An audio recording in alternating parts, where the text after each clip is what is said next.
Selamat datang di channel Firman Tanpa Topeng. Di sini setiap argumen diuji dengan fakta, sejarah, Alkitab, dan sumber-sumber Islam.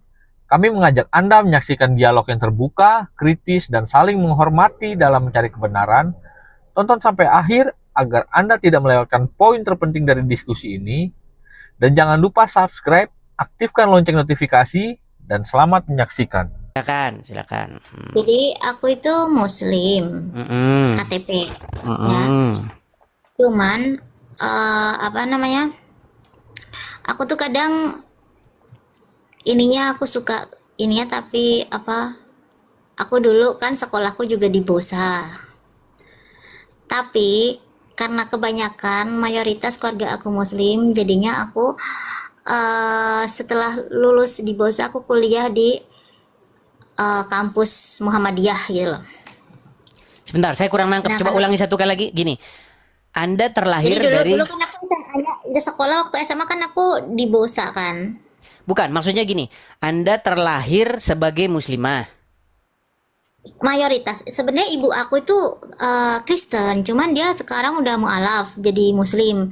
Lah sedangkan aku ini Sebentar. Biar kita nggak salah paham nih. Jadi orang tua, bapak dan ibu, bapak itu Islam. Enggak, Oke. bapak aku Hindu, ibu aku Kristen. Astaga, jadi banyak sekali, jadi bingung. Oke, baik, sebentar. Bapak Hindu, kemudian menikah dengan ibu Kristen. Kristennya Kristen apa? Kristen, bukan Kristen Protestan, Kristen apa tuh namanya itu? Aku tak tahu karena aku ikut nenek aku, jadi aku Muslim gitu. Saya bingung sebentar. Pelan-pelan. Ceritanya pelan-pelan biar saya tidak bingung. Gini. Bapak Hindu. Jadi Bukan, sebentar, biar saya cari sebentar. Tenang dulu. Biar saya bisa memahami dan penonton bisa memahami ya. Jadi Bapak Hindu kemudian menikah dengan ibu yang Kristen Katolik. Kristen bukan Katolik ibuku. Oh, Kristen. Oke. Terus mualaf lah ibu ini. Mualaf masuk Islam. Belum lama itu mualaf. Mualafnya Islam. Enggak, mualafnya waktu sudah menikah atau sebelumnya?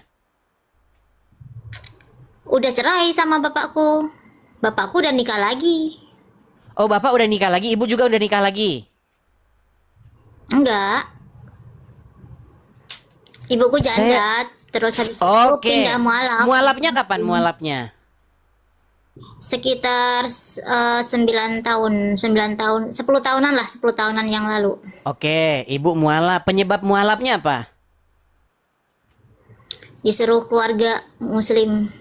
Oke, baik. Baru akhirnya, berarti Sasa Monica ini terlahir sebagai apa dulunya? Kalau awalnya ya karena ikut nenek jadinya jadi di Islam. Oke, baik. Sudah ngerti saya ceritanya. Berarti dari lahir, berarti sudah Muslim gitu ya. Silakan. Silakan. Cuman aku ini kan suka ke gereja. Ke gereja apa? Kadang aku ke gereja Kristen, kadang ke gereja Katolik gitu loh. Oke, lalu apa yang menjadi masalah? Nah, jadi aku ini apa ya? Beberapa tahun ini kayak dilema gitu loh. Dilemanya gimana? Dilemanya apa namanya? Kayak gimana ya? Wah, nanti banyak yang nyerang aku ini. Gak apa-apa. Begini, kita tidak hidup. Gini, dengarkan ini penting ya. Ini penting petua bagi banyak orang. Kita hidup tidak berdasarkan congor orang. Oke? Betul nggak? Di sini banyak yang bilang aku orang pusing apa ini ya? Nggak apa-apa. Begini loh. Kita itu jangan fokus kepada congor orang. Nanti kalau kita fokus kepada congor orang, nanti kitanya sendiri nggak fokus kepada tujuan kita. Lihat tujuan kita begitu. Silakan. Apa yang mau Anda utarakan di sini? Waktu dan tempat dipersilahkan. Jadi aku beberapa kali aku baca-baca ya. Terus tes dulu katanya. Iya, tes. Benar, tes. Oke, kalau memang seorang muslimah pasti sholat ya. Iya, kadang. Oke, coba. Saya pengen dengar sedikit aja ucapan-ucapan ketika sholat itu untuk membuktikan bahwa emang benar-benar muslimah. Silakan. Jadi gini, aku ini kalau sholat itu kan ada ininya ya, apa, baca at-tahiyat gitu ya. Coba dibaca. Nah, dulu waktu pas aku di Muhammadiyah, aku apal karena sekolah disuruh ngapalin kan ujian itu. Nah, tapi sekarang ini aku sering lupa. Aku kalau Yang ingat. baca sholat itu, Yang ingat. Yang ingat apa at-tahiyat- yang ingat? At-tahiyat itu aku enggak gini. Jadi at-tahiyatku itu muter-muter. Coba gimana caranya? Coba. Ya, at-tahiyatul lillah wa sholawatu wa thayyibah, assalamualaikum atau assalamualaikum, lupa itu aku. Oke, udah sah. Ini muslimah betulan. Iya, muslimah betulan. Oke. Silakan. Intinya itulah ya. Nah, Silakan, disitulah. silakan. Terus ya aku berpikir, kalau misalkan kita, kalau di Islam kan, kalau misalkan kita berdoa, kita baca Al-Quran, salah satu kalimat aja salah, katanya kan beda arti, kan beda salah pengucapan sedikit pun itu akan beda artinya gitu kan. Nah, misalkan kita baca surat-surat apalah gitu. Terus nanti ternyata kita salah nih ya kan. Entah itu harokatnya, pokoknya kita salah satu huruf aja kan beda artinya gitu kan. Nah, di situ aku mikir, aku sholat at-tahiyat tapi at-tahiyatku ini aku lupa nih. Nah, terus kira-kira diterima apa enggak gitu kan. Aku sekarang mikir seperti itu. Terus Apakah aku sholat, apakah Anda berpikir bahwa Allah tidak mengerti selain daripada bahasa Indonesia? Bahasa Arab?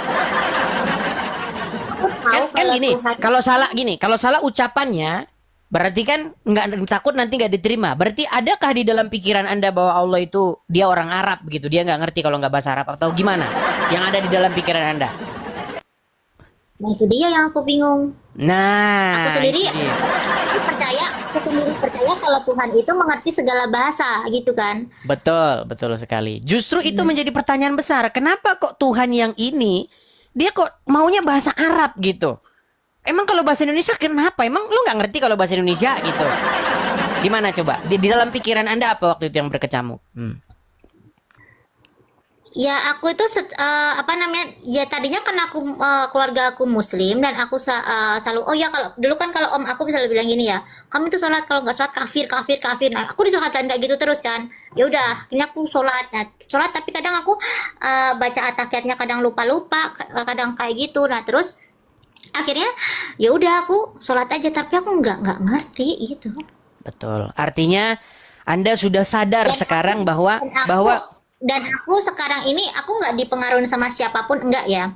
Bahkan kalaupun aku punya pasangan tuh mayoritas pasangan aku Muslim gitu loh, dan mungkin Muslim-Muslim yang mungkin mereka lebih ke fanatik gitu kan. Cuman aku apa ya, beberapa bulan inilah ya, hampir 1 tahunan ini aku sering buka-buka kayak ya kayak lihat edis, terus aku sering lihat-lihat inilah, kadang kok aku ngeliat kok enak didengar, cuman aku di sini aku juga bingung sebenarnya Yesus itu siapa gitu loh.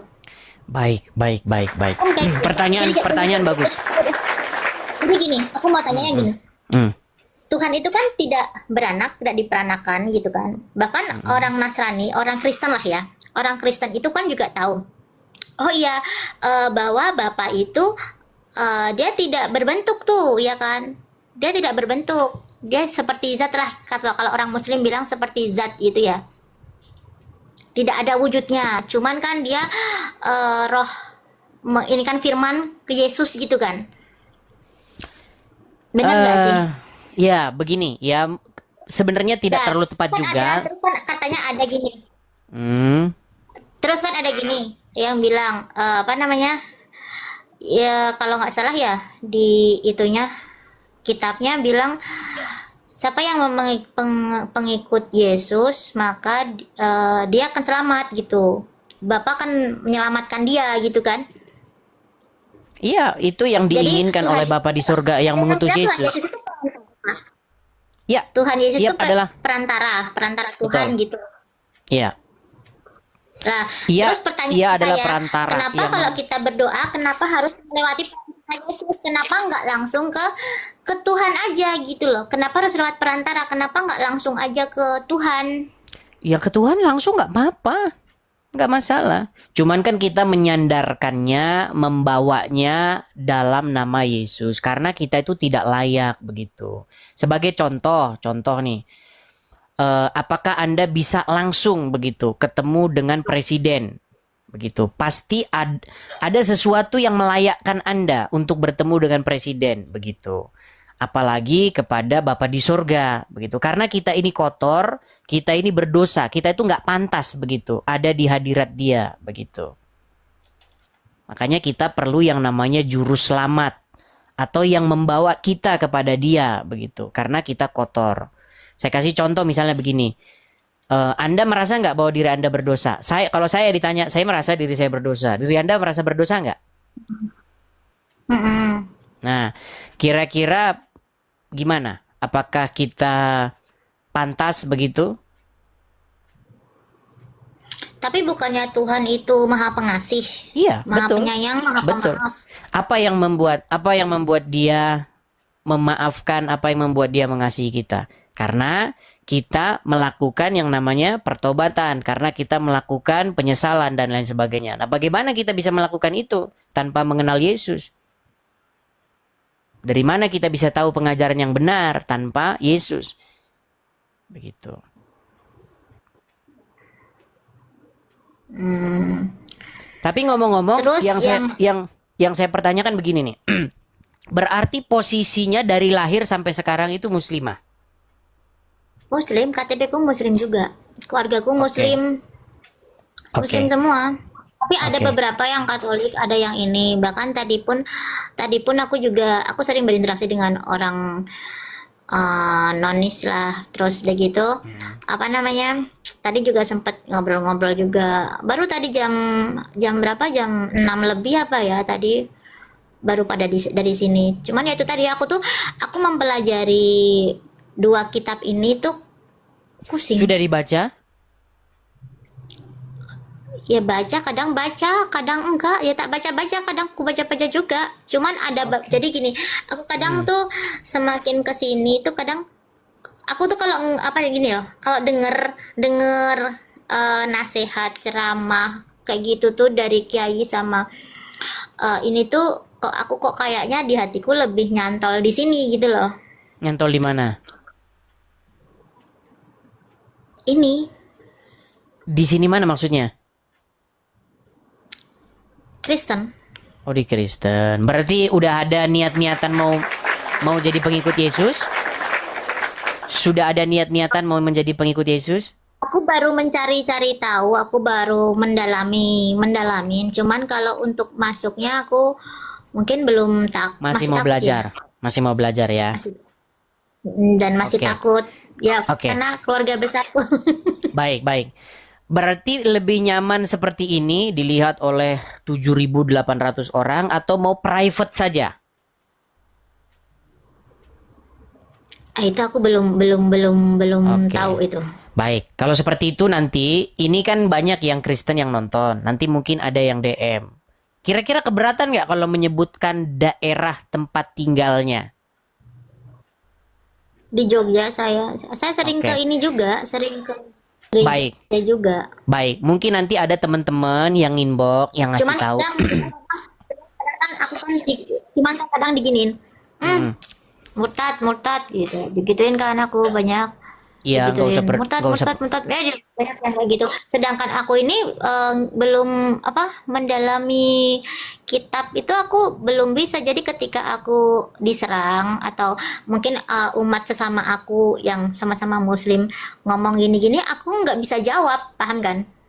Oh ya, nggak apa-apa. Itu semua perlu belajar. Jadi sesuatu itu perlu Bisa jawab. dipelajari. Ya, kalau tidak bisa jawab jangan dipaksa begitu. Ya, nanti seiring berjalannya waktu, pemahaman semakin dalam, pemahaman semakin matang seperti itu. Nggak apa-apa. Seiring berjalan waktu, nggak usah buru-buru ya. Yang penting sudah ada dulu pikiran terbuka, ya, ada pikiran untuk menerima sesuatu yang baru. Karena banyak orang yang pikirannya sudah ketutup. Pokoknya ini benar titik. Pokoknya nggak mau menerima sesuatu yang baru. Nah, gitu. Jadi ada orang-orang seperti itu. Oke lah, nanti mungkin ada teman-teman yang inbox yang nanti akan ngasih tahu. Mungkin nanti perlu di situ ngobrol-ngobrol. Tapi kalau mau ngobrol di sini juga nggak masalah. Terserah. Mau via seperti ini atau via private terserah. Terus tadi Yesus itu siapa? Ya, Yesus adalah Sang Mesias yang datang ke dunia, yang diutus oleh Bapa di surga, supaya setiap orang yang percaya kepadanya tidak binasa, melainkan beroleh hidup yang kekal. Jadi, Yesus harus dijadikan sebagai sosok yang memimpin, mengendalikan, merajai hidup seseorang. Karena kalau Anda menjadi seorang muslimah, yang memimpin Anda, yang merajai Anda, itu adalah Muhammad. Begitu. Makanya ketika Anda menjadi seorang muslimah, Anda harus diatur oleh Muhammad. Muhammad bilang A, kamu harus A. Contoh, misalnya sekarang kamu tidak berhijab nih. Rambut kelihatan. Satu rambut kelihatan, 70 tahun di neraka. Ya kan? Betul tidak? Masuk kamar mandi harus pakai kaki kiri. Keluarnya harus pakai kaki kanan. Nah, itu ketika Anda dirajai atau dikuasai oleh Muhammad. Muhammad yang menyuruh Anda. Nah, nanti kalau Anda punya duit, Anda akan berangkat ke sini. Seperti orang ini melakukan seperti ini. Nah, itulah orang-orang yang dikuasai oleh Muhammad. Nah, bagaimana dengan Kristen? Kristen adalah berbicara menjadikan Yesus menjadi raja dalam hidupnya, memerintah di dalam hidupnya. Itulah yang dikehendaki Bapa di surga yang mengutus Yesus. Begitu. Jadi Yesus diutus oleh Bapa di surga supaya setiap orang percaya kepadanya. Seperti yang dikatakan dalam Alkitab, karena begitu besar kasih Allah akan dunia ini, sehingga ia mengaruniakan anaknya yang tunggal, supaya setiap orang yang percaya kepadanya tidak binasa, melainkan beroleh hidup yang kekal. Jadi kalau mengikut Yesus, artinya kita mengikut yang hidup. Ya, karena di dalam kekristenan, Yesus itu hidup. Tetapi jikalau Anda mengikut Muhammad, ya saya tanya kepada Anda, benarkah Anda mengikuti orang mati? Coba saya tanya, Muhammad ada di kuburan atau tidak? Dikubur. Ya iya, berarti kalau Anda menjadi Islam, Anda mengikuti orang mati yang ada dalam kubur. Anda menyerahkan hidup Anda untuk dipimpin oleh orang mati dalam kubur. Tetapi kalau Anda menjadi Kristen, Anda menyerahkan hidup Anda dipimpin oleh Dia yang hidup. Begitu, yaitu Tuhan Yesus. Oke, mungkin di sini dulu ya, karena Terima kasih telah menjadi bagian dari pembahasan hari ini. Kami percaya bahwa setiap keyakinan layak diuji dengan kejujuran, fakta, dan firman Tuhan. Kami mengajak Anda untuk terus belajar, berpikir kritis, dan mencari kebenaran dengan sikap yang penuh hormat. Seperti yang dikatakan kitab Mazmur 119 ayat 105, firman-Mu itu pelita bagi kakiku dan terang bagi jalanku. Jika Anda diberkati melalui video ini, dukung channel ini dengan menekan tombol like, subscribe, aktifkan lonceng notifikasi, dan bagikan video ini kepada keluarga serta teman-teman Anda. Sampai bertemu di pembahasan berikutnya, kiranya Tuhan memberikan hikmat dan menuntun setiap langkah Anda. Tuhan Yesus memberkati.